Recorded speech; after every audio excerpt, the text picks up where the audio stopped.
Praise the lord. మన ప్రభువైన యేసుక్రీస్తు అతి శ్రేష్టమైన నామములో దేవుని ప్రియులైన ప్రతి ఒక్కరికి నా హృదయపూర్వక వందనాలండి. అందరికీ వందనాలు. కొద్ది నిమిషాలు దేవుని వాక్యాన్ని మనం ధ్యానం చేసుకుందాం. కీర్తనల గ్రంథం 40వ అధ్యాయము 1వ వచనం నుండి మనం చదువుకుందాం. యెహోవా కొరకు నేను సహనముతో కనిపెట్టుకొంటిని, ఆయన నాకు చెవియొగ్గి నా మొర ఆలకించెను. నాశనకరమైన గుంటలో నుండి, జగటి గల దొంగ ఊబిలో నుండి ఆయన నన్ను పైకెత్తెను. నా పాదములు బండ మీద నిలిపి నా అడుగులు స్థిరపరచెను. Praise the Lord. హల్లెలూయా. ఈరోజు ప్రియ దేవుని బిడ్డలారా, మనము దేవుని సన్నిధికి వచ్చినప్పుడు మన ఆలోచనలు ఎలా ఉంటాయంటే, మందిరానికి రాగానే ప్రార్థనకు మోకరించగానే వెంటనే దేవుడు మనకు ప్రత్యక్షమైపోవాలి. మనం ప్రార్థన చేసిన వెంటనే కార్యం జరిగిపోవాలి.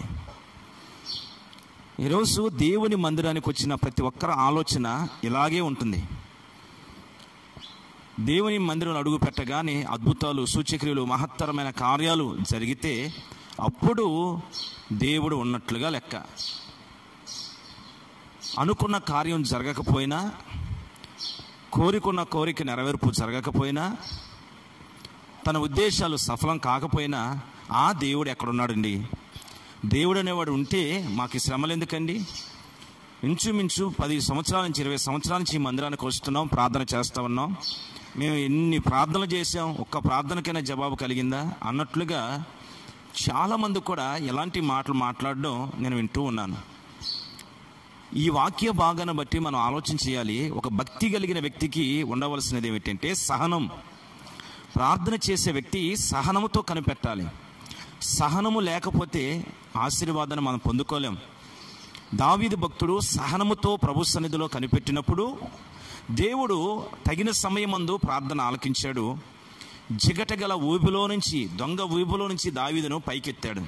అక్కడ రాయబడుతుంది, నా పాదములు బండ మీద నిలిపిన అడుగులు స్థిరపరచెను. అంటే దావీదు భక్తుని యొక్క జీవితం, కుటుంబ యాత్ర, తన కలిగిన పరిస్థితులు, విపత్తులన్నిటిలో నుంచి కూడా దేవుడు విడుదల కలుగు చేసి దావీదు కుటుంబాన్ని, తన ఆత్మీయ జీవితాన్ని దేవుడు స్థిరపరిచాడు. నిత్యము స్థిరపరుస్తూ వచ్చాడు. సహనముతో కనిపెట్టుకున్న వారు స్థిరపరచబడతారు. ఉద్యోగ వ్యవస్థలో కానీ, కుటుంబ విషయంలో కానీ, చదువుల పరంగా కానీ, ఉద్యోగ పరంగా కానీ, ప్రతి విషయంలో ఒక స్థిరమైన ఆశీర్వాదాన్ని పొందుకుంటారు. స్థిరమైన ఆశీర్వాదం అంటే తరతరాలు అనుభవించే దీవెన. Praise the Lord. హల్లెలూయా. దేవుడు నేను స్థిరపరచడం ప్రారంభిస్తే నీవు, నీ పిల్లలు వృద్ధి నొందినట్లుగా దేవుడు కార్యం చేస్తాడు. అందుకని ప్రభు సన్నిధిలో నువ్వు సహనముతో కనిపెట్టాలి. సహనము కలిగిన వ్యక్తికి నిరీక్షణ ఉంటుంది. సహనం అంటే ఓర్పు. Praise the Lord. హల్లెలూయా. ఓర్పు వలన నిరీక్షణ పుడుతుంది.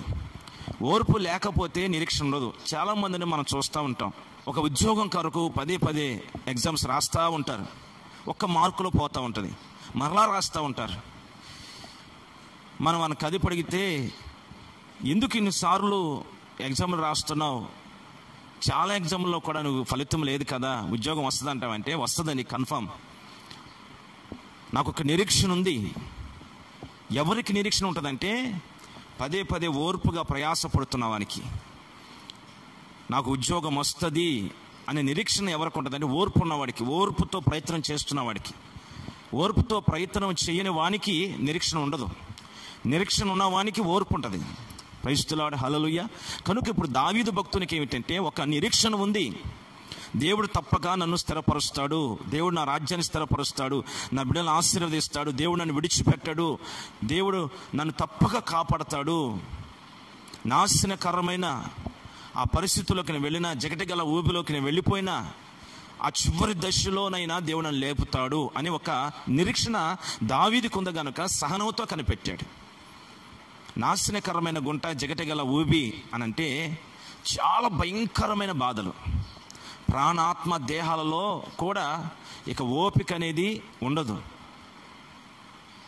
అలాంటి పరిస్థితుల్లోకి వెళ్ళిన వ్యక్తి ఇక చావుకు, మరణానికి దగ్గరగా ఉన్నట్టు వ్యక్తితో సమానం. అంటే ఇక అవకాశం లేదు, ఏ మనిషి కూడా కాపాడలేడు, ఇంకా అవకాశం అని లేదు. అలాంటి భయంకరమైన పరిస్థితుల్ని నాశనకరమైన గుంట, జిగటగల ఊబి అంటారు. ఈ రోజున నీకు వచ్చిన సమస్యలు అలాంటి సమస్యలు అయి ఉండొచ్చు. పేకల లోతు ఊబిలో దిగిపోయి ఉండొచ్చు, అప్పులలో కూరుకుపోయి ఉండొచ్చు, ఆర్థికమైన సమస్యలు నలిగిపోయి ఉండొచ్చు. నీ పిల్లల భవిష్యత్తును చూసిన అవకాశం లేని పరిస్థితులు కనబడవచ్చు. ఇక్కడ ఉద్యోగం రాదు, ఇక్కడ చదవలేడు, ఇక్కడికి వివాహం కాదు, నేను ఒక ఇల్లు కట్టలేను, ఈ లోకంలో ఇక నేను బ్రతకలేను, ఇక చస్తే బాగుండు అనే పరిస్థితులు ఒకవేళ నీవు, నీ కుటుంబం, నీ పిల్లలు ఉండుండొచ్చు. ఈ భయంకరమైన కరువు పరిస్థితుల్లో కూడా అనేక మందిని మనం చూసినప్పుడు ఆత్మహత్యలు చేసుకుని చనిపోతున్నారు. అంటే ఈరోజు ఈ వాక్యం వింటుండగా నీ స్థితి కూడా అలాంటి పరిస్థితులు ఉండొచ్చు.